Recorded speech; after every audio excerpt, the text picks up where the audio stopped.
Ever had a flying squirrel interrupt your job interview? Because I just did. So there I was, suited up and perched on a squeaky IKEA chair in the middle of a hot summer afternoon. The job interview was for an up-and-coming tech startup located in an eccentric office building that was formerly a Victorian-era mansion, a kind of spooky but charming place. The CEO was a fast-talking, ideas-a-minute kind of guy named Mark, who had the passions in life, his company and his exotic pets. I was warned about the latter in advance by a friend who worked there, but I hadn't realized the extent of it. We were halfway through the interview when I noticed Mark's eyes drifting upwards, his concentration broken.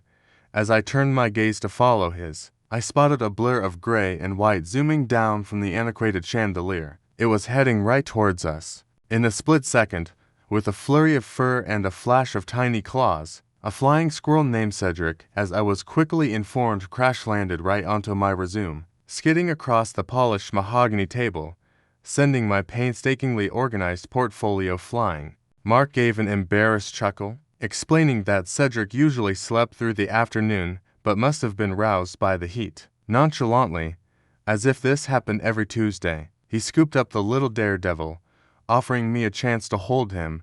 This was where I made my fatal error. Trying to make a good impression, I said yes. Cedric, perhaps sensing my underlying fear, or maybe just being a squirrel, chose that moment to vault from Mark's hands onto my shoulder, then proceeded to nestle into my perfectly coiffed hair. My thoughts were a mix of "this is a disaster. Does this count as team bonding? And I hope he's not leaving a surprise in there."